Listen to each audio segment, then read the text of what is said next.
Sit. Good. I always have Chet sit before I send him into his crate.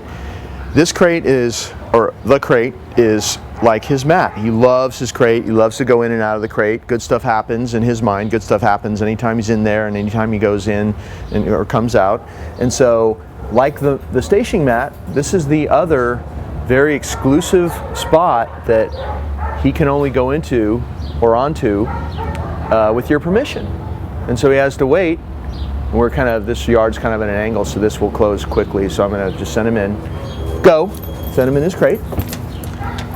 He turns around to face me. Good. He gets a reward. I just gave him a piece of that natural balance that he loves so much. And then in the crate, I'm going to take off his equipment, his little prong collar and his choke chain. And see how easy it is. He's all calm and he just stands there and lets me do it. The problem that a lot of people have with the dogs is that you try to put stuff on or take it off and they struggle, they collapse, they're moving around, whatever it is. And it's disrespectful to you for them not to allow you to do something to handle them. Also, it's just another exercise in overstimulation.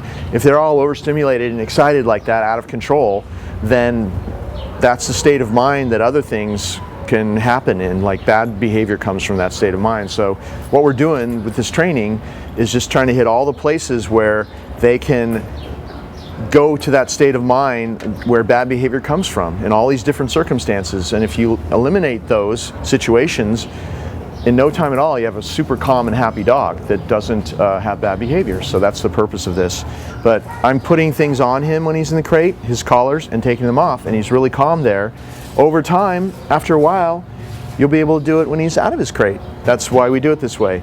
He's going to be so used to being that way when you do this, when you handle him around his neck, that later on you'll be able to do it without the crate. But with you in a new household, I would highly recommend that you use the crate exactly like we have, because you see how good he's become with it. So when you take it off, this prong collar off, you can just hang it on the door there. And the choke chain and the leash you can put anywhere on top of the crate if you want. We use this choke chain only for safety. It's not used for training because it's metal. There's no safety on it, and it will when you use it, it chokes the dog, and all the pressure's right there on his neck. It's very old-fashioned and can be dangerous and damage their neck. So it is double. It's just in case the training collar comes off, and so it's doubled up on the leash. It's doubled up. The leash is attached to the prong collar as well as the choke chain. The prong collar ever comes off for some reason, then the choke chain comes into play and you don't lose him. Okay, but all the rest of the time it's just hanging loose, just as a safety measure. The prong collar, even though the emotional reaction to it is, oh, it's so scary and mean, it's really not if it's used the way you see us using it throughout this video, because it's really used as a way to signal the dog in a very gentle way that he's walking too fast, or a little tap on the shoulder when you're calling him to come to you, to get him to reinforce commands in a gentle way, so you don't have to struggle and so he doesn't have to be choked like this. Because this prong collar closes with the same pressure all the way around. Closes with the same pressure in front as it does in back. And this, we happen to be using the very smallest that they make, and it's actually more effective than the big ones. We use these little small prong collars even on big dogs. So it's all about that little prompt and him having that clear feeling that, oh, somebody's calling me or somebody's trying to reinforce me to slow down or something like that. So it's not dangerous as long as you use it the way we're showing you. To put it on and take it off, you just take it off any one of these links, and it's really easy to do if you practice this for half an hour or so, and you'll see how I'm about to put it on. When you're going to take him out of the crate, you want to put on the choke chain first, and I'm practicing this crate, this boundary of this crate, since the crate is his den. Dogs are naturally den animals, so he perceives this crate as his den. This is where he eats his food. This is where he has all his bones and chewies.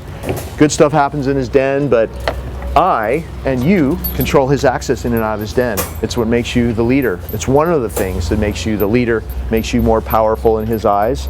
And why wouldn't he want to when he has learned to wait at the boundary He gets rewards. Good. Just like that. If he doesn't wait, then you say no. And you give it a little slam like that. You're not slamming it super hard. Now that I have the choke chain on him, I'm going to open the door again. And if you open the door and he stays in there, good. You want to reward him because that's really good behavior. Last thing you want is a dog bursting out of the crate and knocking you down and forcing his way past you. It's a dog that is easily overstimulated that does that, out of control, and is not being respectful of you. So we teach him to wait. And why wouldn't he want to wait? Good. He gets a reward when he waits. And like I told you just a second ago, if he tries to come out, nope.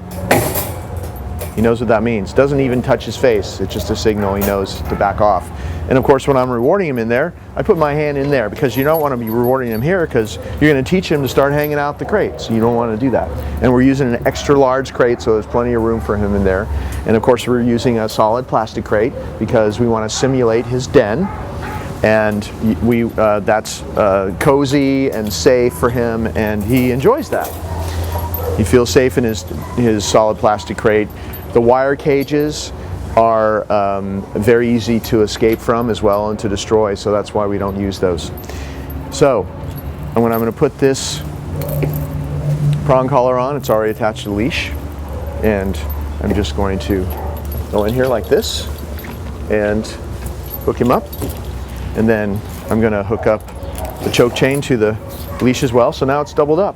And if he ever gets, if the prong collar ever comes off, which sometimes you don't see it, but you've only put it through one of the holes, not both of them, or sometimes one of the prongs eventually wears out and it just falls off. If that ever happens, you don't lose him because he's also attached to the choke chain.